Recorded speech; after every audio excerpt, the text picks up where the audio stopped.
بالله من شرور أنفسنا وسيئات أعمالنا من يهده الله فلا مضل له ومن يضلل فلا هادي له أشهد أن لا إله إلا الله وحده لا شريك له وأشهد أن بسم الله الرحمن الرحيم اتقوا الله حق تقاته ولا تموتن إلا وأنتم مسلمون يا أيها الناس اتقوا ربكم الذي خلقكم من نفس واحدة وخلق منها زوجها وبث منهما رجالا كثيرا ونساء واتقوا الله الذي تساءلون به والأرحام إن الله كان عليكم رقيبا يا أيها الذين آمنوا اتقوا الله وقولوا قولا سديدا يصلح لكم أعمالكم ويغفر لكم ذنوبكم ومن يطع الله ورسوله فقد فاز فوزا عظيما فإن أصدق الحديث كتاب الله وخير الهدي هدي محمد صلى الله عليه وسلم وشر الأمور محدثاتها فإن كل محدثة بدعة وكل بدعة ضلالة وكل ضلالة في النار. Ikhwati fiddin rahimani wa rahimakumullah. Alhamdulillah, puji syukur kita panjatkan kehadirat Allah Subhanahu wa ta'ala atas segala nikmat dan karunia yang senantiasa Allah curahkan untuk kita semuanya. Termasuk perjuangan kita pada pagi hari ini dalam kegiatan One Day Tauhid. Daurah sehari tentang Tauhid. Dan kita untuk pertemuan pertama terkait pembahasan kitab Qaidul Musla fi Asma'il Husna wa Sifatu Al-Ula, karya Syekh Muhammad bin Shalih Utsaimin rahimahullah. Al-Qaidul Musla fi Sifatillah wa Asma'i Al-Husna, yang kita programkan untuk kemudian kitab ini bisa diselesaikan dalam 3 kali daurah insyaallah ya, atau 4 kali. Dan untuk materi ini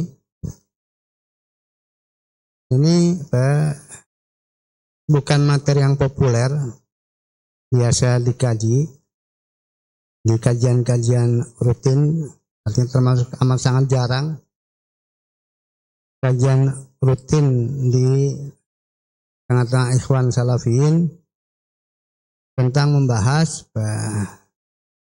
asma wa sifat dari sisi kaidah-kaidahnya. Ya, untuk itu ini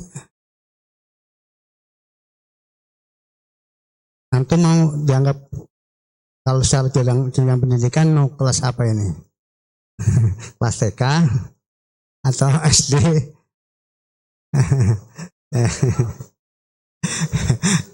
TKA? Ya. Jadi mungkin maka saya akan sampaikan secara pelan ya. Saya usahakan akan pelan, ya, walaupun itu bukan kebiasaan saya. Ya. Dan saya akan ya banyak mungkin mengambil yang kelas yang dianggap sangat dasar. Adapun mau nggak mau kemudian keluar sesuatu yang tidak dasar, maka biarkan saja itu untuk yang sudah lah, untuk yang sudah. Yang merasa paling dasar nggak usah gubris apa yang tadi nggak dipahami gitu aja. Ya, maka nanti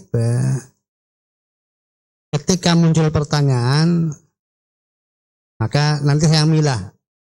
Ya, saya yang milah aja lah. Ya, sementara belum dijawab aja lah. Ya cukup yang berarti kalau ini pertanyaan antum sudah cukup tadi yang di luar yang dipertanyakan, berarti sudah cukup lah sama. Yang dipertanyakan mungkin ditunda untuk pertemuan berikutnya atau kapan lagi, biar nggak semakin pusing. Ya, maka tadi sudah disampaikan tentang pretestnya ya, yang mungkin banyak di sana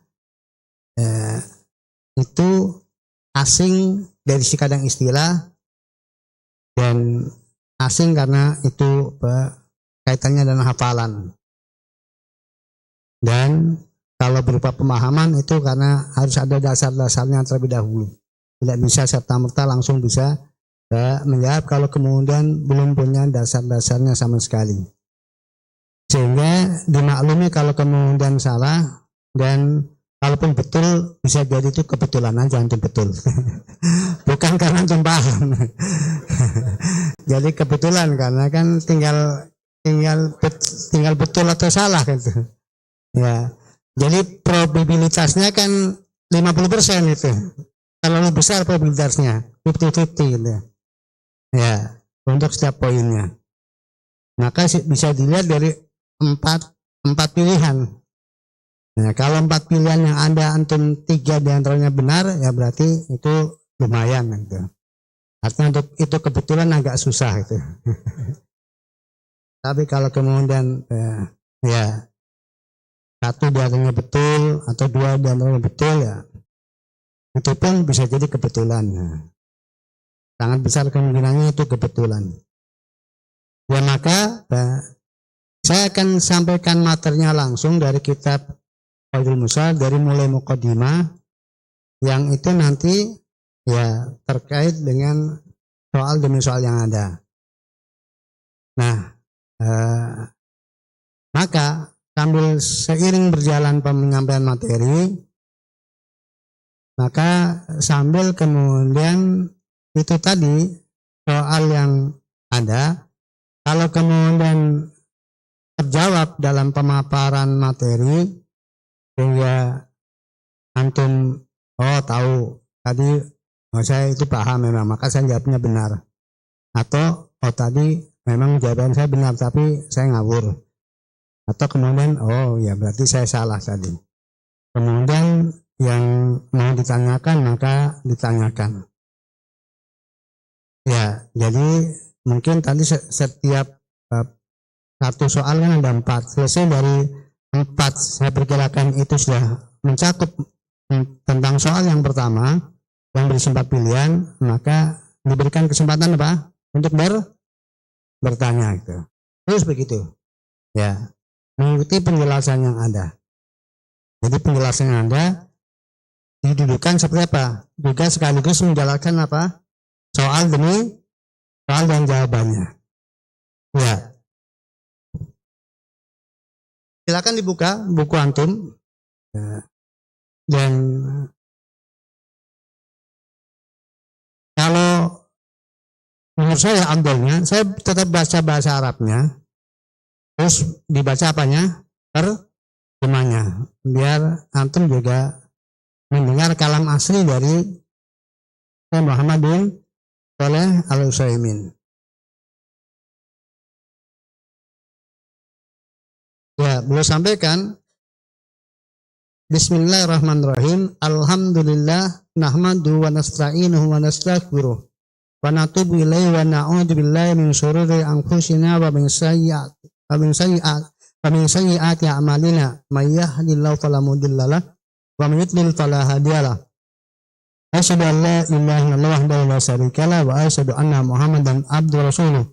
Sallallahu alaihi wa alihi wa ashabihi wa man tabi'ahum bi ihsanin wa man tabi'ahum bi ihsanin wa sallama taslima wa ba'd. Ya, di dalam buku antum pun tidak diterjemahkan. Betul? Ya. Ya, segala puji bagi Allah, kami memujinya dan kami memohon pertolongan kepadanya, kami memohon ampun darinya, kami bertobat kepadanya, kami berlindung kepada Allah Ta'ala dari kejelekan-kejelekan jiwa kami dan dari kejelekan-kejelekan kami. Maka barang siapa yang mendapatkan petunjuk dari Allah Ta'ala, maka tidak ada yang bisa menyesatkannya. Namun demikian juga barang siapa yang Allah menyesatkan, ada yang mampu memberikan petunjuk kepadanya. Saya bersaksi bahwa tidak ada sembahan yang hak selain Allah Ta'ala, semata tidak ada sekutu baginya. Saya bersaksi Muhammad SAW adalah hamba Allah dan Rasulnya. Semoga sholawat Allah atasnya dan atas keluarganya, para sahabatnya, dan orang-orang yang mengikutinya dengan baik, serta semoga kesejahteraan dengan sejahteranya untuknya. Ya, sedikit tentang faedah yang mungkin kalau antum cermati ada menimbulkan pertanyaan kalau membacanya sambil tadabbur. Dari awal itu dengan lafaz nahnu, kami, ya kan? Tapi giliran syahadat wa asyhadu, tidak nasyhadu. Ya, apa ituannya? Rahasianya mengapa begitu? Kenapa yang kalau enggak nasyhadu alla ilaha illallah? Mengikuti yang sebelumnya kan semuanya nahnu kan? Ya, pakai kami. Jamak, plural. Tapi begitu syahadat pakai mufrad. Saya. Ya. Itu kalau yang semuanya yang di atas itu bisa kolektif. Bisa kolektif. Tapi kalau syahadat nggak bisa. Dia harus individual. Harus individu. Maka kalau memuji, kami memuji. Bisa mewakili yang lainnya. Kami minta ampun kan bisa. Orang lain minta ampunkan untuk yang lainnya. Ya. Tetapi tidak untuk syahadat. Syahadat itu harus personal. Nggak diterima. Syahadat perwakilan. Tolong syahadatkan ya nggak bisa. Syahadat itu harus apa? Harus personal. Ya. Dan ini nggak termasuk di pertanyaannya. Karena fokusnya kita pada tentang asma wa sifat. Adapun selanjutnya Bapak. Sudah sampaikan. Fa innal imana bi asma'illahi wa sifati ahadu arkanil iman billahi ta'ala. Wa ya al-iman bi wujudillahi ta'ala wal iman bi rububiyyati wal iman bil uluhiyati wal iman bi asma'i wa sifatihi. Iman kepada asma dan sifat Allah adalah salah satu bagian beriman kepada Allah yang terdiri dari iman kepada wujud Allah, iman kepada rububiyah Allah, iman kepada uluhiyah Allah, dan iman kepada asma dan sifat Allah. Nah, ikhwan rahimani wa rahimakumullah, sebelum kita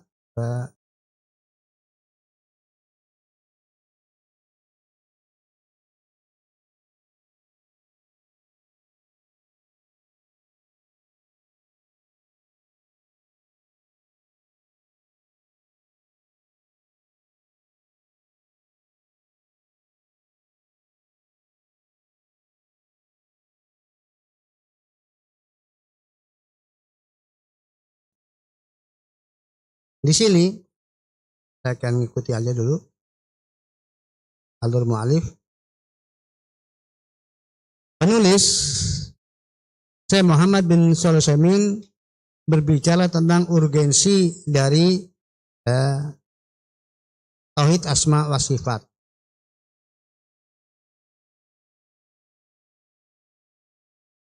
Dan mengapa belajar tentang asma wa sifat itu adalah amal sangat penting. Nah, di antaranya karena beriman kepada asma Allah dan sifatnya adalah salah satu rukun iman kepada Allah Ta'ala. Ketika dikatakan bahwa beriman kepada asma dan sifat Allah adalah salah satu rukun iman kepada Allah Ta'ala, artinya nggak sah kalau kemudian seseorang tidak benar di dalam beriman kepada asma dan sifat Allah Ta'ala. Dan ketidakbenaran di dalam hal ini disebabkan ya karena kejahilan yang paling pokoknya. Orang yang jahil tentang asma dan sifat Allah Ta'ala maka berdampak dia tidak benar di dalam beriman kepada asma dan sifat Allah. Atau karena yang kedua, karena dia salah paham. Karena salah memahami. Dia dapat ilmu tentang asma dan sifat tetapi dengan metodologi yang sesat. Sehingga keilmuan dia tentang asma dan sifat Allah Ta'ala itu menjadi menyimpang. Maka ini jatuhnya jahil murakkab, bodoh kuadrat. Yang bodoh kuadrat itu lebih buruk daripada apa? Sekedar bodoh. Ya, kalau semata-mata tidak tahu, itu cukup diberitahu selesai. Tetapi kalau kemudian salah paham, itu merasa sudah tahu, ternyata salah. Dan ketika diberitahu biasanya nah iyalah, karena merasa sudah apa? Sudah benar. Dan untuk meluruskan kesalahan bukan perkara yang mudah. Apalagi kalau kesalahan tersebut sudah menjadi sesuatu yang mendarah daging. Ya. Jadi itu menjadi amat sangat penting. Belajar tentang tauhid asma atau belajar tentang asma dan sifat Allah SWT. Karena merupakan salah satu rukun dari beriman kepada Allah. Yang beriman kepada Allah rukunnya ada 4, yaitu beriman kepada keberadaan Allah Ta'ala, beriman kepada rububiyah Allah Ta'ala, bahwa Allah adalah Maha Pencipta, pemberi rezeki, penguasa, pengatur, dan seterusnya. Kemudian beriman kepada uluhiyah Allah Ta'ala, bahwa Allah lah satu-satunya zat yang berhak untuk sembah tanpa sekutu. Demikian juga beriman kepada asma dan sifat Allah Ta'ala. Ya, dengan metodologi yang akan dijelaskan pada kaidah-kaidah yang akan datang yang boleh sampaikan. Karena kitab ini ditulis yang paling pokok adalah menjelaskan kepada kita metodologi dalam beriman kepada asma dan sifat. Relnya, namanya kaidah. Rel, patokan-patokan yang menjadi landasan ketika seorang berbicara tentang asma dan sifat Allah Ta'ala, yang dibagi menjadi tiga tema. Pertama, tema tentang kaidah dalam berbicara tentang asma Allah Ta'ala. Yang kedua, terkait dengan kaidah terkait dengan sifat-sifat Allah. Yang ketiga, terkait dengan apa? Dalil-dalil asma dan sifat. Ya. Di samping itu pula beliau sampaikan wa mansilatul ilmi bi asma'il wa sifati minad din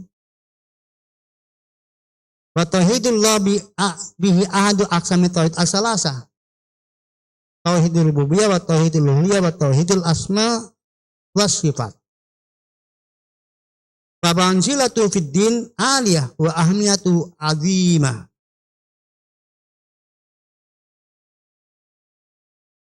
Beliau sampaikan terkait dengan kedudukan dari ilmu asma dan sifat Allah Ta'ala. Di samping tadi bahwasanya dia merupakan salah satu rukun iman kepada Allah, beriman kepada asma dan sifatnya, juga yang ditinjau dari pembagian tauhid, asma dan sifat termasuk salah satu bagiannya, yaitu tauhid rububiyah, tauhid uluhiyah, dan tauhidul asma wa sifat. Artinya berarti bahwa tauhid seseorang itu baru dikatakan orang yang bertauhid kalau salah satunya adalah apa? Bertauhid asma wa sifat. Nah, bagaimana cara orang bertauhid dengan asma, mentauhidkan asma dan sifatnya? Itulah yang akan dipelajari kaidahnya. Barang siapa di dalam bertauhid kepada Allah Ta'ala dalam asma sifat sesuai dengan kaidah-kaidah yang akan kita pelajari, berarti dia tauhidnya benar. Barang siapa yang tidak sesuai dengan kaidah-kaidah yang akan kita pelajari, berarti dia tidak benar tauhid asma wa sifatnya. Kalau tidak benar tauhid asma wa sifatnya, sesuai hakikatnya, dia tidak termasuk orang yang bertauhid. Karena yang dikatakan bertauhid kepada Allah Ta'ala harus apa? Mencakup tiganya, baik tauhid rububiyah, tauhid uluhiyah, maupun tauhid asma wa sifat. Ya. Maka dengan demikian asma dan sifat mempunyai kedudukan yang tinggi dan sangat penting dalam agama. Ya, dua alasannya tadi sudah kan? Karena dia merupakan bagian rukun iman kepada Allah. Dia merupakan bagian apa? Tauhid kepada Allah SWT. Maka menjadi amat sangat penting dan jadi amat sangat agung. Kemudian beliau sampaikan yang termasuk dari otomatis buahnya, ya pentingnya itu bisa dilihat juga dari buahnya atau dampaknya. Beliau sampaikan, wala yumkinu ahadan aya'budallaha alal wajil akmal hatta yakuna ala ilmin bi asma'illahi ta'ala wa sifatihi liya'budahu ala basiratin. Beliau sampaikan, seseorang tidak akan dapat beribadah kepada Allah dengan sempurna jika tidak mengetahui asma dan sifatnya, agar ia dapat beribadah kepadanya dengan penuh pengertian dan atas dasar keyakinan. Ya, jadi nilai pentingnya jadi nilai pentingnya asma dan sifat ini juga bisa dilihat dari buahnya. Apa itu? Bahwa dengan mengetahui asma dan sifat ini sebagai modal untuk beribadah kepada Allah dengan sempurna. Perlu diketahui bahwa pengenalan tentang asma dan sifat Allah kaitannya dengan ibadah kepada Allah Ta'ala, ya berarti poin A ya kan? Benar poin A? Terkait dengan nilai ibadah kepada Allah. Betul? Ya. Karena terkait dengan nilai ibadah kepada Allah Ta'ala. Sempurna dan tidaknya tergantung apa? Bagaimana ketauhidan seorang kepada asma dan sifat. Saya sampaikan bahwa mengenal asma dan sifat Allah Ta'ala itu ada wajhul, batasan yang minimal, ada batasan yang lebih dari minimal. Batasan yang minimal apabila dengan pengenalan kepada asma dan sifat Allah itu menghasilkan hamba yang mentauhidkan Allah Ta'ala dalam beribadah. Jadi apabila dengan kenalnya kepada Allah Ta'ala, maka menjadikan seorang hamba itu ibadahnya itu tauhid hanya untuk Allah, tidak menyelewengkan ibadah, tidak memalingkan ibadah kepada selain Allah Ta'ala, itu minimal. Dia mentauhidkan Allah dalam ibadah. Nah selebihnya, maka semakin kenal, maka akan semakin sempurna. Maka kesempurnaan seorang dalam menghamba kepada Allah, nilai ibadah seorang dalam beribadah kepada Allah yang paling sempurna adalah yang paling sempurna dalam apa? Dalam mengenal Allah Ta'ala. A'rafun nas billah atau a'badun nas billah a'rafum billah. Jadi orang yang paling menghamba kepada Allah adalah yang paling kenal kepada Allah Ta'ala. Jadi tidak akan mungkin orang yang jahil kepada Allah atau yang keilmuan tentang Allah itu adalah ala kadarnya, kemudian dia bisa menghasilkan apa? Menghasilkan orang dengan ketakwaan yang apa? High class. Ya. Meskipun tidak menjamin bahwa orang yang mengenal kepada Allah punya apa? Ketakwaan yang high class. Tetapi untuk mencapai ketakwaan yang high class harus apa? Harus mengenal Allah lebih sempurna dari yang lainnya.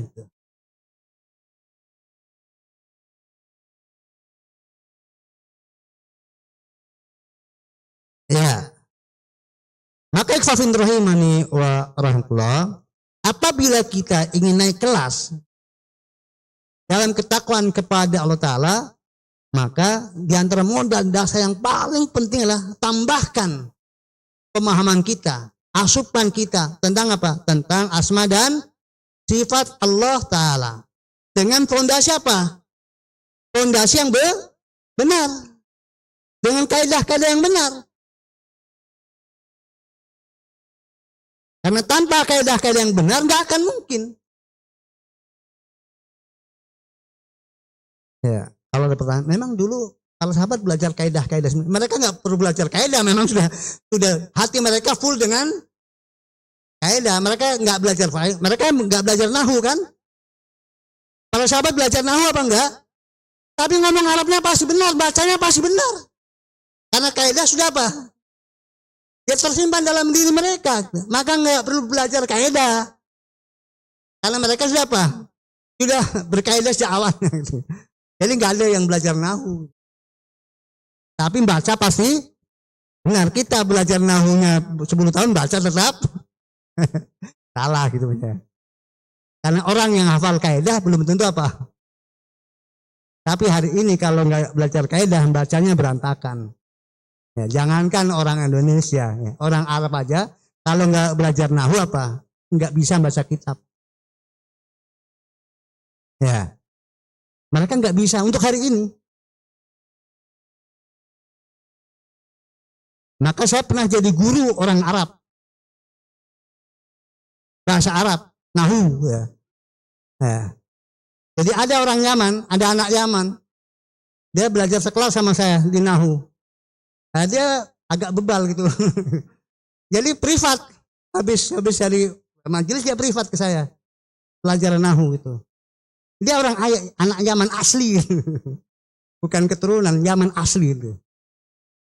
Dan anak-anak Yaman kalau pidato belepotan tuh, nahunya Pak amburadul. Ketika mereka pidato dalam bahasa Arab, ya, amburadul nahunya, yang mestinya dibaca mansub, dibaca majrur atau kemudian majhum dan sebagainya. Ya, karena mereka belum apa, belum belajar. Nah, kalau sorof Salomo mereka nggak perlu belajar karena sorof itu simai. Tapi kalau nahu itu harus apa? Harus paham, bukan simai. Kalau sorof simai. Ya, tidak akan kemudian baca Ibrahim kemudian Ubrahayam, nggak akan. Itu orang Indonesia, orang Sunda. Tulisan Ibrahim dibaca Ubrahayam. Tulisannya kan sama antara Ibrahim dengan Ubrahayam kan sama. Ya.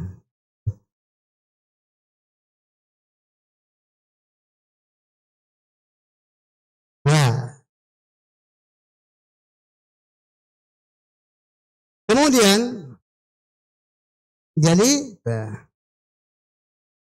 satu sih itu, jadi untuk menghasilkan ibadah kepada Allah yang sempurna, semakin sempurna ma'rifatullahnya, semakin sempurna ibadahnya kepada Allah Ta'ala, dan sehingga dia beribadah kepada Allah Ta'ala atau keilmuannya tentang Allah Ta'ala menghasilkan beribadah kepada Allah di atas basirah. Basirah. Ya. Tadi diterjemahkan dengan apa? Di atas dasar keyakinan. Penuh pengertian dan atas dasar keyakinan. Basirah itu pengetahuan yang tersimpan dalam batin ya. Penglihatan kalau ini apa basor ya. Penglihatan dengan mata dengan basor. Mata penglihatan yang ada di lahir ini basor, penglihatan. Yang ada di mata batin, kalau orang Indonesia mata batin itu basirah. Nah, tingkat kekuatan keyakinan melihat dengan mata batin itu lebih kuat daripada melihat dengan mata kepala. Ini tingkat kepastian, tingkat keyakinan. Melihat sesuatu dengan mata kepala itu tidak sekuat melihat dengan apa? Dengan mata batin.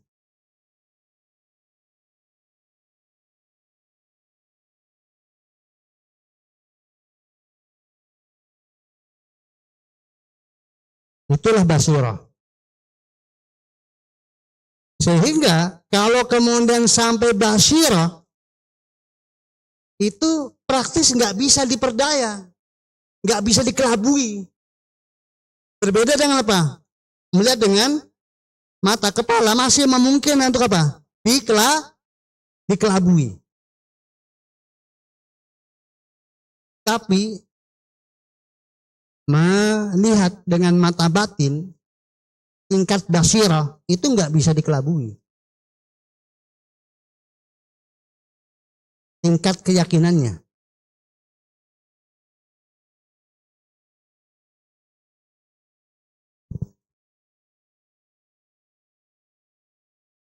Ya, maka banyak kan kita kena korban pengelabuan karena hanya apa? Mengandalkan apa? Modal mata. Ya. Dengan penyulingan itu orang nggak bisa membedakan apa? Ini air apa? Air asli apa? Dari sumber pegunungan atau sudah apa? Sudah air yang itu disuling.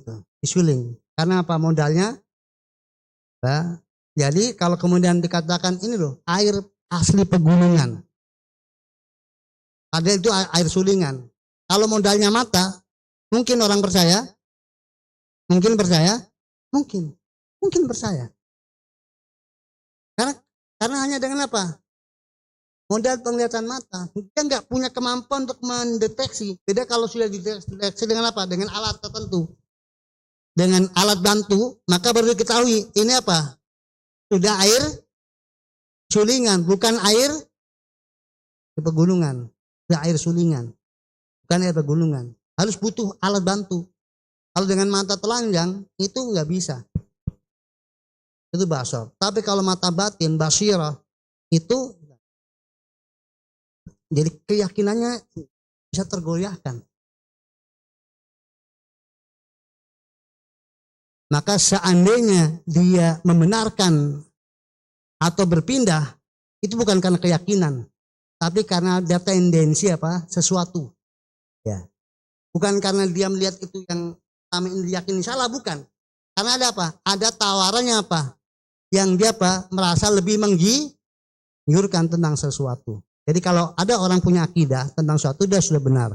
Kemudian kok dia apa? Pindah. Dia nggak pindah keyakinannya nggak pindah. Keyakinannya nggak pindah. Hanya di sini aja. Tetapi dia nggak bisa berbohong tentang apa yang ada di dalam batinnya. Karena sudah sampai ya nggak mungkin dia berpindah keyakinan. Yang ada dia punya tendensi duniawi. Keyakinannya tetap sini. Dia membohongi diri sendiri. Membohongi diri sendiri. Tetapi kalau kemudian dia tentang satu sisi ya, akidah tertentu. Tapi kalau kemudian akidahnya tentang surga, itu sudah basirah. Dia nggak mau diganti dengan apa? Dengan apapun juga yang akan dia kehilangan apa? Kehilangan surga. Ya, dia tidak akan kemudian dia rela digantikan dengan apapun juga. Ada kan orang apa? Karena dia ingin menikmati yang segera aja. Dia yakin kepada yang akan dapat, tapi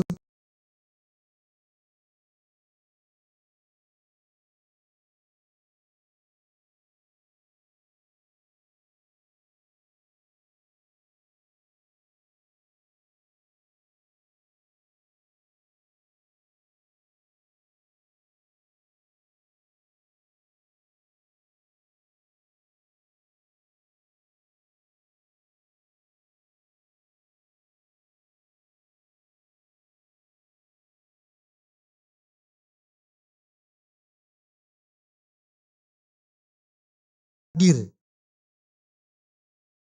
Dan yang namanya pengilmuan tentang Allah dan tentang agama secara umum itu mengikuti kemanapun dia pergi. Setiap tarikan nafasnya itu akan mengikuti. Itu istimewanya ilmu. Maka kalau itu benar, itu terus dia dalam kondisi yang apa?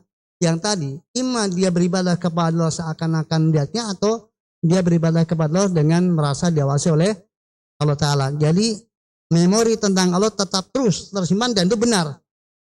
Maka dia beribadah kepada Allah dengan memori tentang Allah yang sesuai dengan keadaan Allah Ta'ala. Kalau dia jahil kan gak ada memori di sini. Kan jahil, dari mana ada memori di sini? Gak ada asupan. Ya. Dia beribadah kepada Allah tapi kosong tentang apa? Tentang informasi tentang Allah, atau sebatas berapa yang dia miliki memorinya. Nah, kalau kemudian memori yang dia masuk adalah keliru, salah, berarti dia beribadah kepada Allah dengan sesuatu yang Allahnya enggak seperti itu. Karena memori yang dalam dirinya apa? Salah kan? Jadi dia beribadah kepada Allah, tetapi Allah yang dia sembah dalam memorinya itu dia sesuai kenyataan Allahnya. Maka dia sebenarnya nyembah siapa gitu. Karena Allah enggak sesuai dengan apa yang di dalam keyakinannya. Ya, jadi ya semakin jauh aja tanpa dia sadari. Dan itulah bid'ah. Itulah bid'ah. Berbeda kalau kemudian dia benar dan banyak memorinya dan berkualitas. Maka akan semakin tinggi nilainya. Akan semakin tinggi nilainya. Dan itu dia tetap menghamba kepada Allah walaupun dia nganggur. Secara dohir dia enggak apa? Mulutnya enggak berzikir, anggota badannya enggak apa? Enggak melakukan aktivitas ibadah-ibadah mahdoh atau ibadah amah. Dia bukan sedang lagi sholat, bukan lagi qiraatul Quran, bukan lagi sedekah, bukan lagi puasa, tapi akhirnya dia apa? Menghamba kepada Allah dengan apa? Dengan pergerakan yang ada dalam hatinya. Apa yang dia ingat tentang Allah, apa yang dia rasakan tentang Allah, itu kan tidak dibatasi dengan waktu tertentu. Ya terus saja. Selama dia berpikir, selama dia mengingat, maka itu bagian dari ibadah. Bahkan itu dzikir yang sesungguhnya adalah apa? Dzikir yang ada dalam hati. Sebab dzikir lesan tanpa dibarengi dengan hati yang hambar. Tapi dzikir yang ada dalam hati, walaupun lesannya enggak bergerak, tetap bermakna. Tetap bermakna. Nah, itu yang kita berproses ke sana. Kita mengarah ke proses ke sana. Sehingga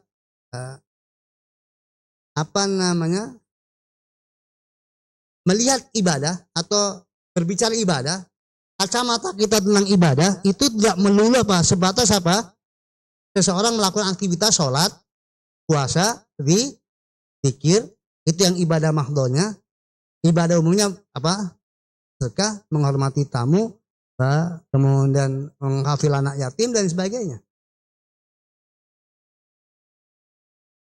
Nah, kalau kemudian hati beres, bagaimana dia tentang Allah Ta'ala, maka nanti dalam setiap gerakan ibadah mahdohnya atau ibadah ghairu mahdohnya, ibadah amalnya, akan apa? Akan menjadi lebih apa? Lebih bernilai. Kenapa? Di atas, dibangun di atas fondasi. Itu semuanya terkait dengan Allah Ta'ala. Tentang apa asma dan sifat yang dia kenal tentang Allah Ta'ala dikaitkan dalam setiap aktivitasnya. Baik zikirnya, jadi ibadah lesannya, ibadah anggota badannya. Itu semuanya ada kaitannya. Terkait dengan ibadah kepada Allah Subhanahu wa Ta'ala. Ya. Maka oleh karena itu, bahwa mengenal Allah Ta'ala itu apa? Adalah ilmu yang paling apa? Mulia secara mutlak. Maka ulama menyampaikan kaidah syarful ilmi bi syarfil maklum. Kemuliaan sebuah ilmu itu berbanding lurus dengan apa? Kemuliaan objek yang dipelajari. Semakin objek yang dipelajari semakin mulia, ilmu tentangnya semakin apa? Mulia gitu. Nah, sementara nggak ada objek ilmu yang lebih mulia daripada Allah Ta'ala. Maka otomatis tidak ada ilmu yang dipelajari oleh manusia yang lebih mulia dari Allah. Maka sudah kita pelajari dalam wasiat kemarin, mengapa ayat kursi a'dhamu ayatin fi kitabillah. Ayat kursi ayat yang paling agung dalam kitab Allah, karena objek bahasan ayat kursi siapa? Allah Ta'ala. Objek bahasan ayat kursi Allah Ta'ala. Dan mengapa al-ikhlas apa? Sulusul Quran. Karena al-ikhlas adalah murni bicara tentang Allah Ta'ala.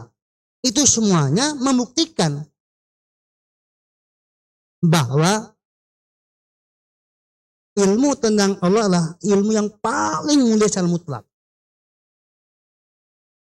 Sehingga kalau kemudian Nabi bersabda, man yuridillahu bihi khairan yufaqihu fiddin. Siapa yang Allah kehendaki kebaikan padanya, dia difaqihkan agama.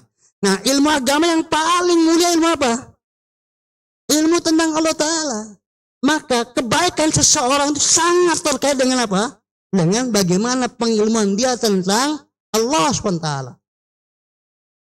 Jadi kalau Allah menghendaki kebaikan pada diri seseorang, maka Allah fakihkan dia dalam apa? Ilmu tentang dirinya.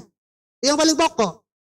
Lalu kemudian apa? Kepada cabang-cabang agama yang lainnya.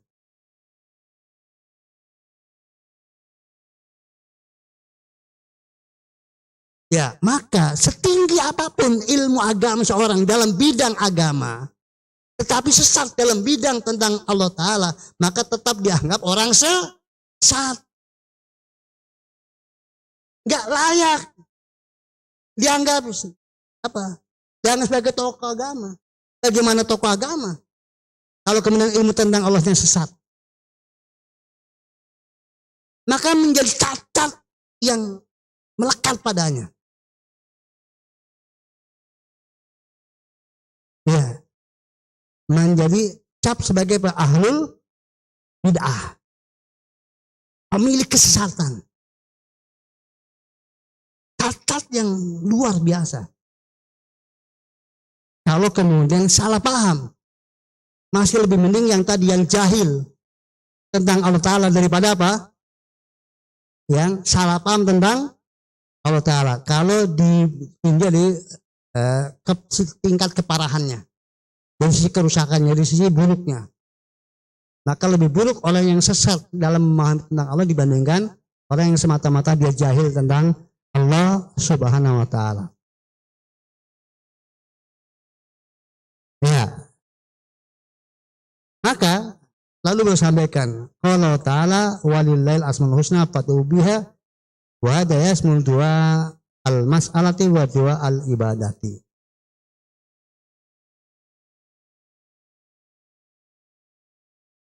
Allah berfirman, hanya milik Allah al-asmaul husna, nama-nama yang indah, maka berdoa kepadanya dengan menyebut asma-nya itu. Ya, ini terjemahan yang sering dipakai. Berdoalah dengan asmanya itu. Walaupun ini terjemahan yang parsial. Terjemahan dari sebagian maknanya. Kalau kembali kepada makna bahasa Arabnya dan apa yang dengan fad'uhu biha, maka ini sebenarnya terjemahan yang diambil, terjemahan yang ya lebih apa? Makna dari ayat ini kan maknanya kan ada beberapa, dan makna yang lebih mendalam, yang lebih dituntut ya, bukan yang ini. Berdoa dengan menyebut namanya. Tapi beribadahlah kepada Allah dengan konsekuensi nama-namanya. Itu terjemah yang lebih high, lebih tinggi ya, nilainya lebih tinggi. Beribadah kepada Allah dengan konsekuensi nama-nama tersebut.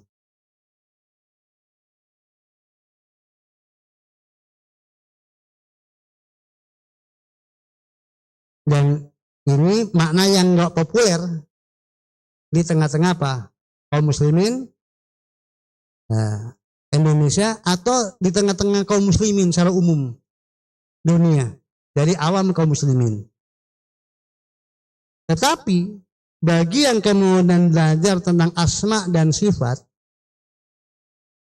maka dari dua makna berdoalah kepadanya dengan menyebut asma'nya, dengan beribadahlah kepada Allah Ta'ala dengan konsekuensi asma'nya, maka akan lebih mengena dan lebih mendalam dan lebih, itulah yang diinginkan dengan fad'uhu Ya, walaupun kedua-duanya sama-sama itu yang dimaksudkan.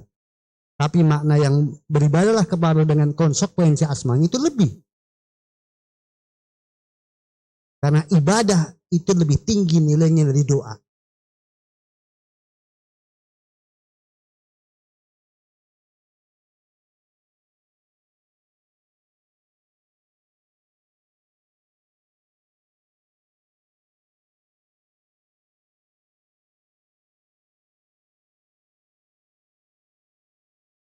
Ya, maka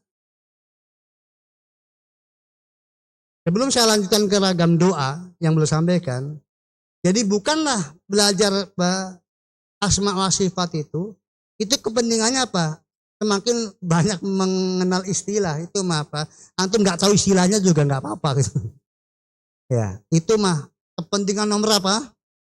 Nomor sekian dulu. Jadi saya setelah belajar asma sifat jadi banyak istilah yang saya kenal. Ya, jadi kalau itu hasilnya ya hampir nggak ada manfaatnya. Kalau cuma apa? Jadi apa? Jadi banyak mengenal istilah. Ya. Saya sampaikan bahkan terkadang kalau kemudian tidak mengenal istilahnya tapi bisa paham, itu nggak kenal istilahnya pun nggak apa-apa. Tapi kadang istilah memang dibutuhkan untuk membantu mengenal. Tapi kalau antum bisa diberi pemahaman tanpa mengenal istilahnya nggak apa-apa. Buktinya kadang antum mengenal istilah setelah apa? Dijelaskan apa maksudnya. Jadi seandainya antum dijelaskan apa maksudnya tanpa diistilahkan pun nggak apa-apa kan? Nggak apa-apa kan? Nggak apa-apa. Antum yang tahrif, ta'til, tafsir, jahmiyah dan sebagainya. Antum nggak kenal itu semuanya, tapi antum paham maksudnya. Apa yang diinginkan dengan itu, yang harus dihindari atau yang harus dimiliki, itu yang terpenting. Adapun menghafal istilahnya itu nomor sekian. Walaupun tidak ada cabang ilmu manapun juga yang nggak ada apa? Istilah. Setiap cabang ilmu tertentu pasti ada apa? Istilah yang terkait dengan ilmu tersebut. Tapi bukan itu menjadi tujuan. Itu hanya apa? Media untuk kita memahami. Ya, dan juga hal yang amat sangat penting juga adalah apa? Ya, sebagaimana nanti beliau akan sampaikan. Yang itu menjadi urgensi juga. Maka saya lanjutkan dulu apa yang beliau sampaikan. Doa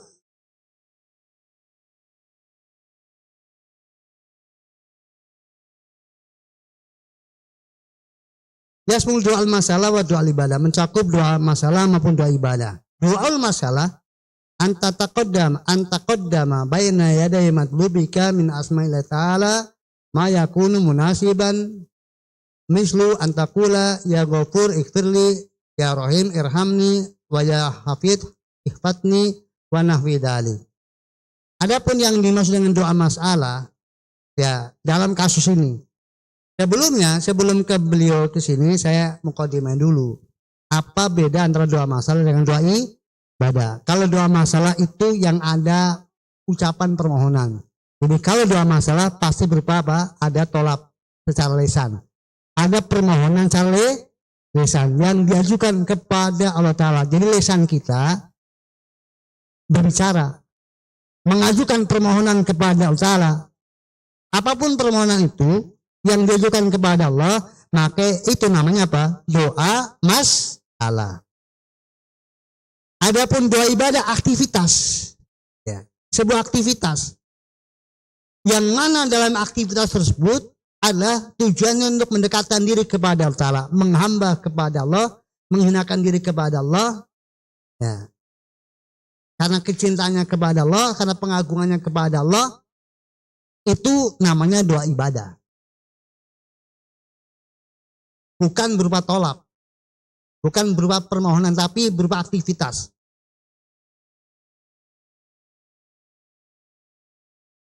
Baik aktivitas lisan, aktivitas anggota badan, maupun aktivitas hati.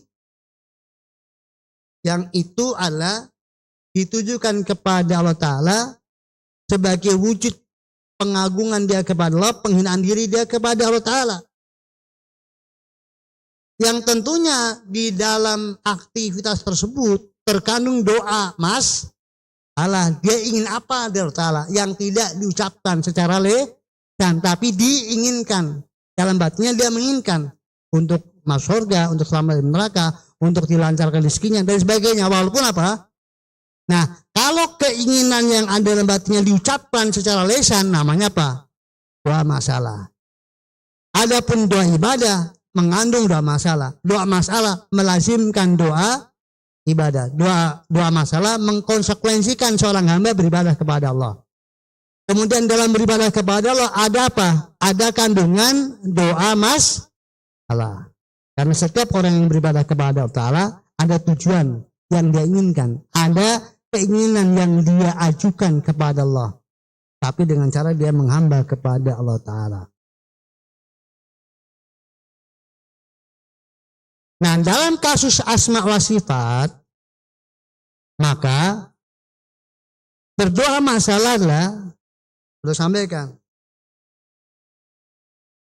doa masalah adalah memohon kepada Allah diawali dengan menyebut namanya yang sesuai dengan satu atau beberapa dari nama-nama, seperti mengatakan ya Ghafur, ya Allah yang maha pengampun, ampunilah aku. Ya Allah yang maha pengasih, kasihilah aku. Ya Allah yang maha pelindung, lindungilah aku. Jadi disebut Asmaul Husnanya, baru apa? Meminta kepada Allah permohonan yang sesuai dengan kandungan makna dari asma Allah yang dipanggil tersebut. Itu namanya apa? Doa masalah kaitannya dengan Asmaul Husna. Ya. Doa masalah kaitannya dengan Asmaul Husna. Berdoa masalah dengan Asmaul Husna. Kalau doa masalah kan tidak cuma itu. Ya, seseorang apapun dia kepada Allah minta, namanya berdoa kepada Allah Ta'ala dengan doa masalah. Tapi doa masalah dengan Asmaul Husna berarti ada asma Allah yang disebut. Dan semisalnya. Lalu doaul ibadah. Wa doaul ibadah anta ta'abbada lillahi ta'ala bimuqtadu hadhi asma. Fataqumu bitaubati ilaihi li anu tawab wa tudakiruhu bilisanika li anu sami. Wa tata'abbad lahu bi jawarika li annahu al-bashir wa takhshaw fi sirri li annahu al-latif al-khabir wa hakada.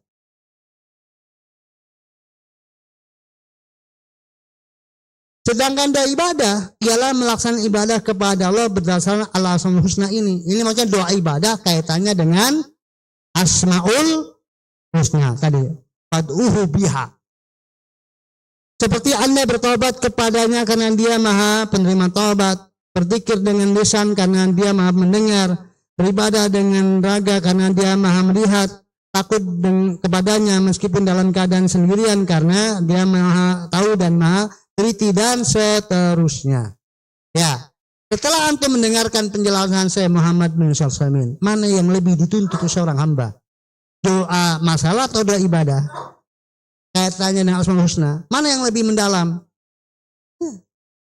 Ya. Karena tadi setiap gerak-gerik kita seluruhnya dari A sampai Z itu dikaitkan dengan apa yang dia kenal tentang Allah, memori Allah yang ada dalam hatinya. Tidak terputus.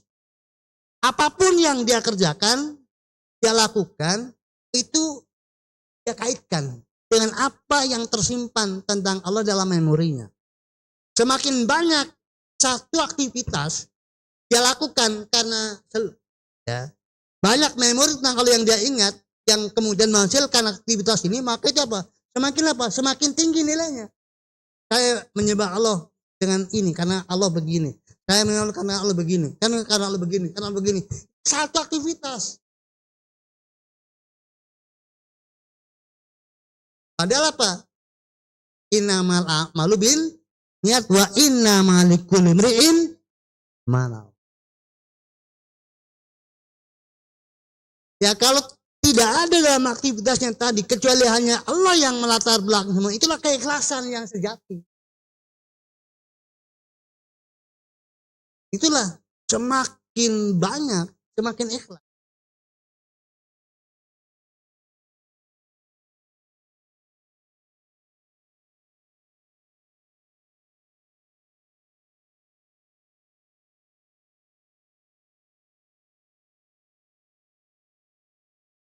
Ya.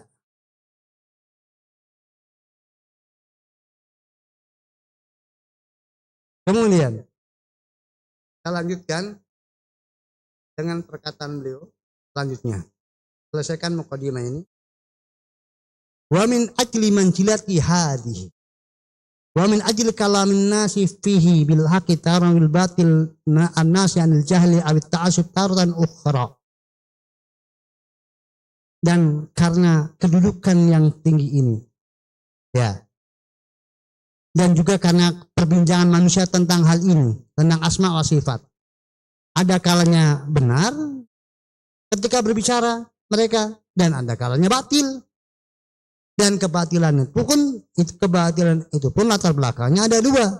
Kadang karena semata-mata jahil atau karena ta'assub. Karena fanatik terhadap madzhab tertentu, akidah tertentu, bidah tertentu. Maka ahabtu an aqul. Jadi baca sini ya. Ya. Banyak pentingnya masalah asma dan sifat ini, dan banyak orang yang membicarakannya. Ada yang benar dan juga ada yang salah.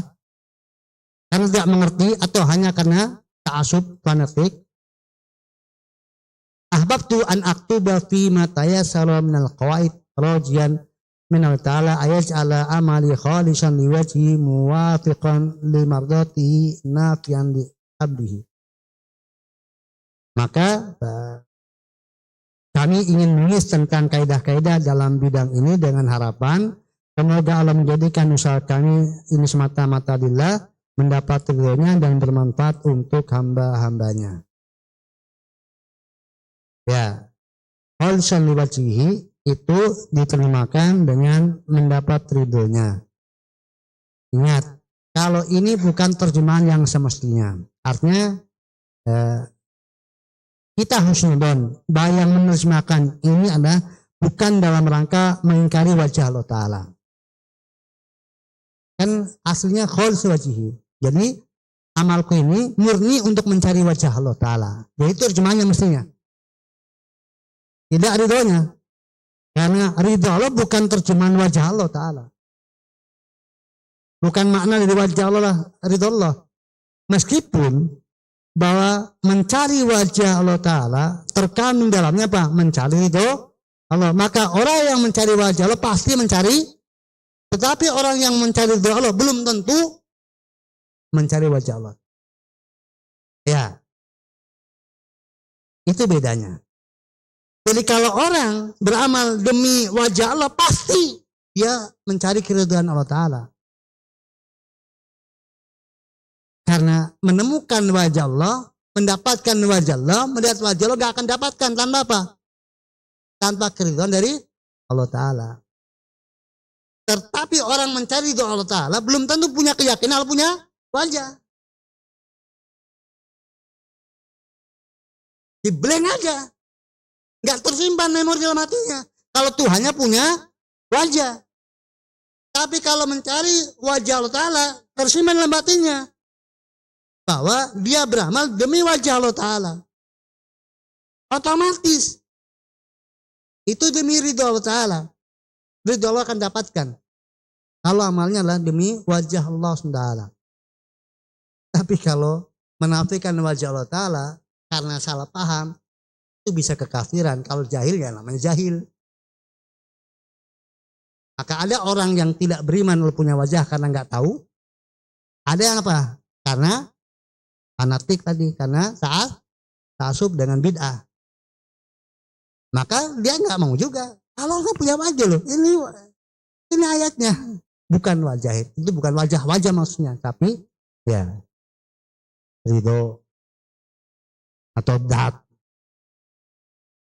nggak mau aja diberitahu karena sudah terlanjur bid'ahnya mendarah daging. Ya, adapun penerjemah ini bukan itu maksudnya. Ya, kita harus endon. Jadi belum menerjemahkan dari siapa, dari si kandungannya, dari si konsekuensinya. Kalau mencari wajah Allah otomatis kadang penerjemah itu mengambil terjemahan yang orang pahami, tetapi membiarkan kejahilan tetap berjalan atau bid'ah tetap terpelihara. Karena kan nggak ada informasi baru. Coba kalau terjemahannya apa, demi mencari wajah Allah, orang yang nggak biasa, kalau punya wajah gitu, mana dasarnya? Mungkin kalau orang jahil bertanya-tanya kan. Jadi sebagai informasi dan sebagai penyenggasan bahwa saya Ahlussunnah wal Jamaah menerima Allah punya wajah. Ada punya ridho itu diyakini baik oleh Ahlussunnah maupun itu pun non Ahlussunnah juga nanti ridhonya masih dipahami lain lagi. Ya. Maka ikhwan rahimani Allah, di situasi-situasi yang itu tidak dimiliki oleh Ahlussunnah wal Jamaah, maka munculkan identitas kita. Ya, munculkan identitas kita.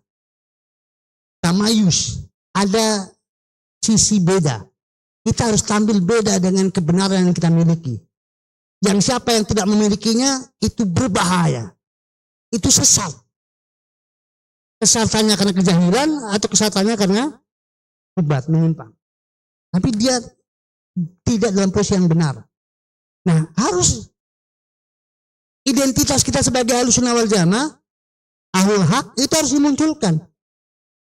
Lebih-lebih tadi dalam situasi apa? Yang orang lain beda. Karena di antara khosok Ahlussunnah at-tamayyuz, itu dia tampil beda dengan kebenaran yang dia miliki, yang memiliki masyarakat pada umumnya. Itulah tamayus. Tampil beda. Itu sebuah sikap yang bagus. Oleh karena Ahlussunnah dikenal al-ghuraba. Al-ghuraba. Orang yang asing. Dia terasing. Terasing dengan apa? Dengan kebenaran yang dia miliki. Jangan justru kemudian disembunyikan. Jadi ketika ada situasi-situasi yang kita bisa menonjolkan bagaimana Ahlussunnah wal Jamaah yang tidak sebagian melalui, tampilkan. Nanti kalau menjadi bahan pertanyaan justru itu kesempatan. Untuk apa? Untuk menjelaskan. Memaparkan, siapa tahu orang tadi kemudian apa dengan penjelasan menjadi apa? Tersadarkan. Kan loh, ini orang ini. Kan kadang aneh a priori, kadang aneh apa? Penasaran, jadi tanya. Oh tadi gimana tadi? Ini wajah Allah. Emang lu punya wajah? Tanya dia. Kaget kan? Karena beda ini nggak biasanya gitu. Ya. Lalu beliau sampaikan,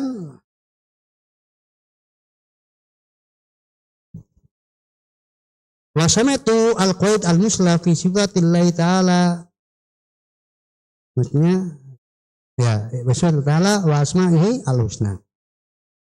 Maka aku namakan kitab ini dengan al-qaid al-musla. Itu kaidah-kaidah yang sangat istimewa, yang terbaik terkait dengan sifat-sifat Allah Ta'ala dan yang sifat Allah yang maha tinggi dan asmanya yang husna.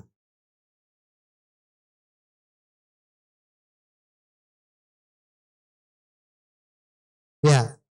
Nah, maka di sini tadi kita dapatkan tambahan di antara faedahnya, urgensi dari belajar asma sifat. Apa ini? Tadi kan ada perbincangan di manusia, dan di antara perbincangan yang ada apa? Mereka berbicara batil, gitu kan? Terlepas batilnya kenapa? Jahil, tanda pelanggan dari kejahilan atau apa? Ta'assub. Nah dengan belajar kan menghindarkan kita dari apa? dari kesesatan. Dapat dari aliran sesat dalam asma sifat. Yang terhindar dari aliran sesat dalam asma sifat itu lebih bernilai dari terhindar apapun juga berbagai macam penyakit masyarakat. Nggak bisa dibandingkan antara terhindar dari kesehatan manusia dengan terhindar narkoba, kemudian perzinahan, kemudian pencurian, molimo, ya kan? Penyakit masyarakat tuh. Ya, apa aja? Mabuk, minum, main, judi, madon, berzina, mandat apa? Narkoba, terus maling, mencuri. Itu enggak ada apa-apanya. Padahal orang hari ini, kalau ada orang sampai selamat dari molimo itu udah apa? Udah istimewa. Nah, darurat selamat dari molimo itu enggak sebanding. Darurat selamat dari apa? Sesat dalam asma sifat nggak bisa dibandingkan dengan selamat dari apa? Molimo. Karena semaksimalnya orang terjerat molimo tetap itu dosa besar. Nggak keluar dari status dosa besar kepada kafir. Tetapi sesat dalam asma sifat itu bukan hanya dosa besar. Kekafiran. Maka kalau seorang dai prihatin betapa tersebarnya molimo di masyarakat, maka lebih prihatin lagi kalau apa? Kalau masyarakatnya terjerat apa? Kesesatan dalam asma wa sifat. Karena kalau asma sifatnya beres, yang menghasilkan ibadahnya kembali beres, maka walaupun dia molimo, surganya dijamin. Surganya dijamin. Tetapi kalau kemudian selamat dari molimo nggak selamat dari apa? Kesesatan asma sifat, surganya diragukan. Mana bentuk kasih sayang?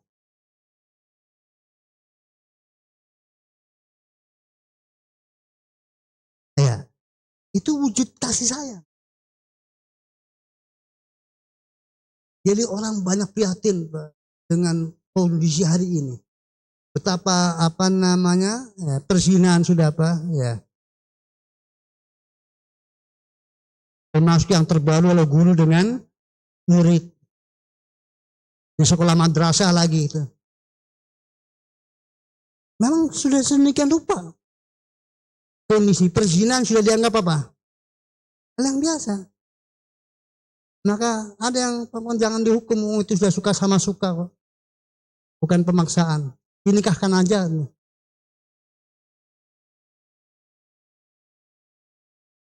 Ya.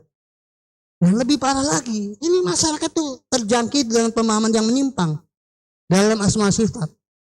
Dan perjuangan untuk mengembalikan mereka dari penyimpangan yang ada untuk kemudian kembali ke jalan yang benar itu bukan perkara yang mudah. Dan bahkan lebih sulit dalam tataran pelaksanaan secara di lapangan daripada tadi menyadarkan orang atas apa, jangan berzina, jangan mencuri, jangan minum khamr dan sebagainya. Kalau sudah kejangkitan dari pemahaman. Nah, permasalahannya yang berzina, yang mencuri, yang minum khamr juga apa? Sesat asma wa sifatnya. Itu masalahnya. Nah, sekarang ada dua kondisi ada pada mereka. Ya pezina, peminum khamr, pencuri, penarkoba, ya sesat juga dalam asma sifatnya. Mana yang mesti diperbaiki? Maka susah dulu. Ya, bereskan dulu mereka untuk belajar tauhid, belajar akidah yang benar. Diharapkan dengan demikian mereka akan tersadarkan dan meninggalkan yang lainnya. Jadi ambil pokoknya dulu, nanti biar mereka akan menghilangkan itu sendiri. Bisa tanpa ditegur, tanpa diingkari sudah apa? Sudah ditinggalkan secara mandiri. Tapi kalau ini enggak akan pernah ditinggalkan tanpa apa? Jangan berzina, ini ditinggalkan, ini tetap apa? Melekat. Tapi kalau ini luruskan, maka maulimonya bisa apa? Hilang tanpa apa? tanpa diingkari karena ada kesadaran tumbuh dalam dirinya setelah dia mengenal Allah Ta'ala dengan benar. Maka mengapa dakwah Rasul telah dakwah tentang bagaimana orang hatinya kepada tauhidnya kepada Allah Ta'ala. Baru kemudian tentang molimo yang beredar tengah-tengah masyarakat. Kemudian di babat. Maka ayat Qamar kapan turunnya? Setelah di Madinah. Padahal minum khamar apa? Ya sesuatu yang sudah mendarah daging. Satu kali teguran ayat tentang fastanibuha langsung apa? Seketika itu juga mereka tinggalkan. Ya. Ini selesai soal yang 1. 4. Ya. Ada pertanyaan? Ya.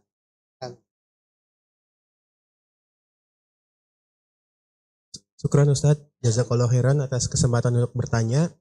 Yang ingin Anda tanyakan, bagaimana keadaan saudara-saudara kita kaum muslimin yang belum memiliki akidah yang sahihah dalam bab ini, yakni dalam bab asma dan sifat, baik karena mereka jahil ataupun ada syubhat di kepala mereka. Apakah Allah akan menerima sholat dan puasa mereka? Barakallahu fiik, ikhwan rahimani wa rahmatullah. Tentang amal ibadah mereka, maka itu biadillah. Allah Maha tahu tentang keikhlasan yang ada dalam diri mereka. Ya, maka dan tentang sebab kejahilan mereka, sebab bid'ah yang menimpa mereka, Allah Maha tahu. Maka apakah kemudian mereka adalah orang-orang yang tulus ikhlas dalam ibadahnya, bukan riaan, ya, bukan dunia. Jadi mereka ikhlas dengan apa yang mereka kenal tentang Allah pada sebagian. Kan tadi Anda mengenal Allah pada tataran parsial tertentu, tapi apa? Cukup untuk apa? Melahirkan keikhlasan. Dia mukhlis dalam batas yang minimal, ibadahnya hanya kepada Allah, tidak kepada yang lainnya. Dengan modal dia kenal Allah pada asma dan sifat tertentu saja. Ya. Nah, maka kejahilan kepada yang lainnya, apa masalahnya? Atau bid'ah pada yang lainnya, apa masalahnya? Kalau kemudian apakah itu dengan situasi dan kondisi yang Allah Maha tahu, maka termaklumi. Ya, maka diampuni dalam sisi kesalahannya dan kejahilannya dan bid'ahnya. Atau itu sesungguhnya bukan dari sisi termakluminya, teruduri. Maka ya menjadi penghalang apa? Untuk nilai dari amalnya. Nilai amalnya menggugurkan. Apakah kemudian menggugurkan total atau kemudian menghancurkan nilainya dengan tetap ada asasnya, ada pokoknya. Tauhid yang ada yang diterima oleh Allah Ta'ala. Itu ilmunya di sisi Allah Ta'ala. Dan bagi kita itu enggak penting membicarakan nasib orang tertentu yang tadi. Tapi kita secara umum. Kalau individu tertentu itu Allah Maha tahu tentang bagaimana mereka. Itu Allah jelas tidak akan pernah salah menghukum orang yang tidak semestinya dihukum. Tetapi Allah banyak memaafkan orang yang semestinya dihukum. Itu menjadi kewenangan Allah Ta'ala.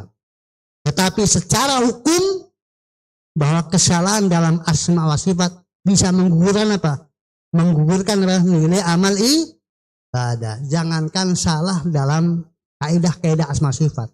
Maka saya sering contohkan, Khawarij itu secara umum belum ada bid'ah asma wa sifat. Di zaman Khawarij itu belum ada bid'ah asma wa sifat seperti Jahmiyah, Mu'tazilah dan Asy'ariyah datang sesudahnya. Ya. Jauhlah sesudah masa mereka.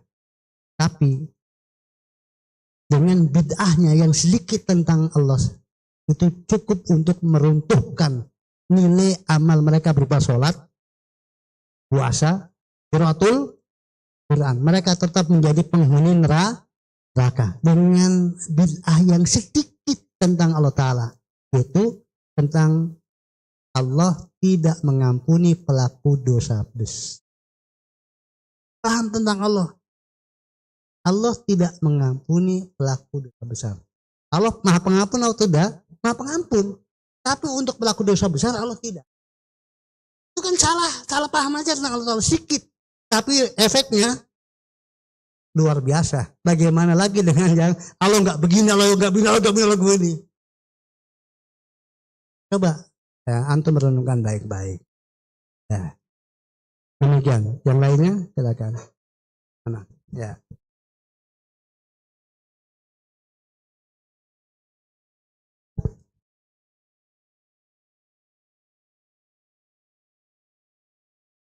Ya, ikhlas karena ilmu itu kan tidak linear dengan amal. Ada orang diberi ilmu nggak diberi amal, maka ilmunya nggak menghasilkan amal. Ya, ilmu itu tidak linear dengan amal. Maka ya kita meminta kepada ilman nafian, bukan ilman saja, tapi ilman nafian. Ilman nafian ilmu yang kemudian apa? Masuk amal, bukan ilmu tok. Sama dengan orang belajar kaidah bahasa Arab, walaupun mateng kaidahnya hafal, tetap nggak bisa baca. Karena apa? Nggak dipraktekkan. Dia ngelotok dunia. Udah tetap aja nggak bisa baca. Karena nggak ada orang pintar baca tapi nggak tahu apa, nggak hafal kaidahnya. Ini mestinya kenapa dibacanya? Ya pokoknya dibacanya ini apa? Apa namanya? Nggak tahu juga apa namanya. Tapi benar yang bacanya. Kayak sahabat dulu kan, dia pasti benar bacanya. Pasti benar bacanya. Dan nggak mengenal istilah apa? Tadi kaidah-kaidahnya dia nggak mengenal asal istilahnya. Karena istilah itu kan baru diciptakan berikutnya. Ya, nah demikian. Jadi itu mengapa kemudian hafal kaidah belum tentu. Tapi nggak bisa kemudian kalau nggak belajar kaidahnya untuk masa kini ya, untuk masa kini. Karena tadi ya kemampuan seseorang untuk memahami Al-Quran yang itu berbahasa Arab. Bagaimana para sahabat untuk masa setelah masa sahabat ya tidak seperti para sahabat. Maka harus apa? Harus dijelaskan tafsirnya. Jelaskan maksudnya. Dan kemampuannya berbeda. Kebersihan hati itu menyebabkan apa? Ya, apa namanya? Pancaran sinar di dalam memahami itu beda. Kekuatan bahasa mereka sudah miliki sebelumnya. Mereka adalah orang asli bahasa Arab, asli gel, tulen. Al-Quran berbahasa dengan bahasa sehari-hari mereka, maka langsung tak. Nah sementara ke sini apa? Bukan. Jadi dok bahasa itu sudah bukan dok bahasanya. Antum asli bahasa Jawa ngomongin tentang bahasa Jawa nggak paham karena sudah apa? Sudah ternoda dengan berbagai macam kehidupan yang ada. Jadi sudah nggak bisa merasakan nikmatnya bahasa Jawa. Banyak masalah bahasa Jawa yang antum nggak paham. Tapi bagi orang Jawa yang tulen ya itu kadang ada makna tersendiri yang tidak bisa dirasakan oleh orang yang bisa bahasa. Apalagi bahasa Arab. Allah musab. Nah, terakhir.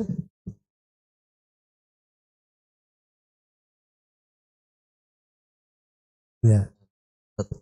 Ana izin bertanya.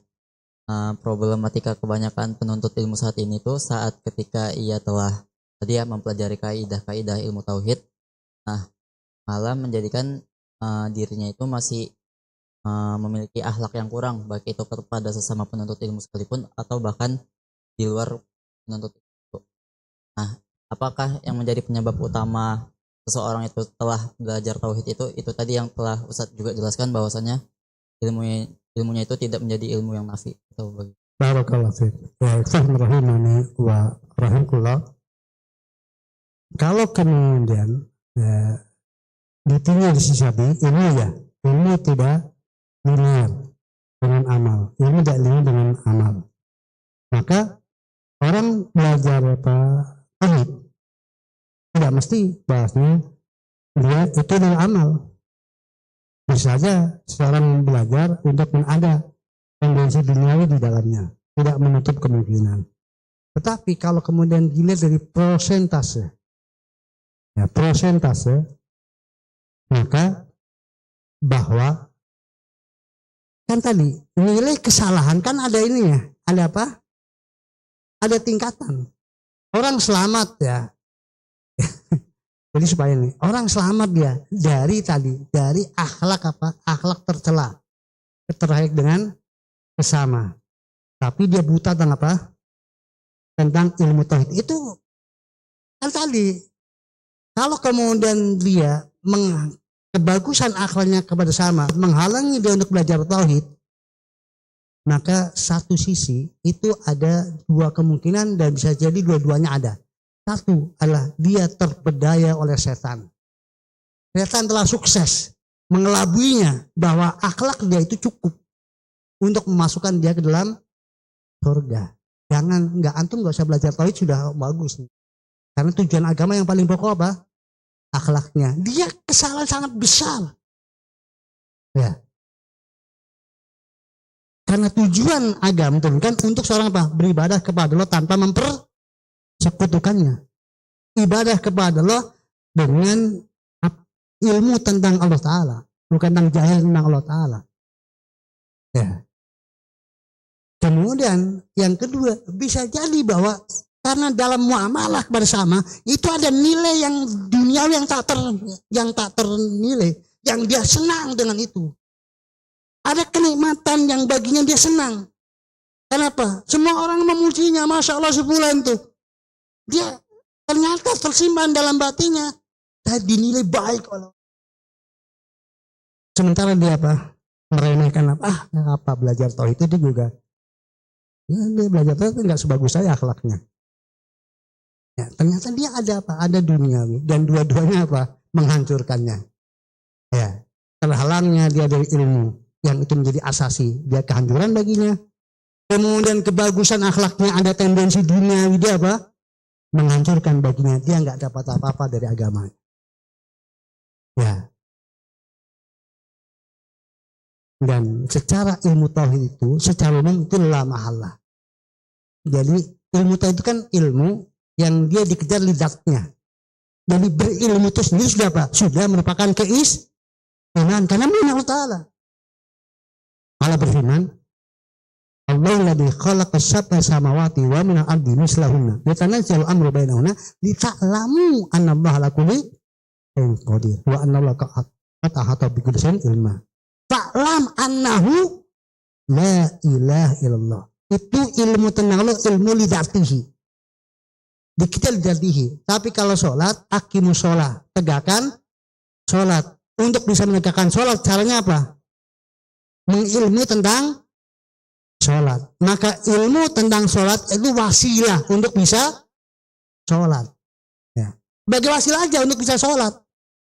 Harus belajar. Maka ilmu tentang tauhid, ilmunya sendiri siapa? Sudah diperintahkan untuk mengilmunya. Maka ilmu itu ada dua. Dikejar lidatihi dan dikejar lighairihi. Dan asma sifat itu tentang ilmu lidatihi. Yang diajarkan zatnya. Karena untuk supaya kamu tahu. Jadi seorang hamba yang mengenal Maha Kuasa atas segala sesuatu itu sudah merupakan nilai tersendiri dibandingkan yang nggak tahu. Demikian juga seorang hamba yang tahu bahwa Rabbnya Allah lah satu-satunya yang berhak disembah tanpa yang lainnya itu ilmu yang istimewa bagi orang tersebut. Nah nanti disempurnakan dengan apa? Dengan amal dalam beribadah kepada Allah Ta'ala. Dan gak mungkin orang akan benar ibadahnya kepada Allah tanpa mengilmi Allah Subhanahu wa Ta'ala. Wallahu a'lam bishawab. Jadi rahimani wa Allah, sekali lagi bahwa adanya orang-orang yang mungkin menekuni bidang tauhid tetapi ada kepribadian akhlaknya itu tidak berarti bahasnya itu tidak ada manfaatnya. Tetapi tadi bisa jadi dia terlihat salah di hadapan antum, tapi dia menyesal di hadapan Allah Ta'ala. Dan antum nggak tahu. Karena hubungan itu bainahu wa bain Allah Ta'ala. Dia ada sesuatu kepribadian yang buruk yang melekat padanya yang dia gawan bayar misalnya kan. Dia nggak sanggup. Dan itu sesuatu yang tampak di hadapan manusia. Tapi tidak ketika dia berada benar saja. Dia menangis dan menyesal di hadapan Allah Ta'ala yang tidak diketahui oleh siapapun juga. Yang itu gugur dengan apa? Dengan taubatnya kepada Allah Ta'ala. Tetapi di saat ada godaan dia nggak sanggup lagi untuk apa? Untuk menahannya, tergoda lagi. Tapi kembali dia bertobat kepada Allah dan menyesal di hadapan Ta'ala. Dan itu nilainya sangat tinggi. Karena Allah kalau sudah hamba begitu, dia berdosa, lalu bertobat, dia berusaha bertobat, maka Allah katakan, seberapapun aku nggak peduli. Ya. Karena toh endingnya apa? Bertobat kepada Allah Ta'ala. Allah alam shawab, subhanaka wa bihamdika, asyhadu an la ilaha illa anta, astaghfiruka wa atubu ilaik. بسم الله الرحمن الرحيم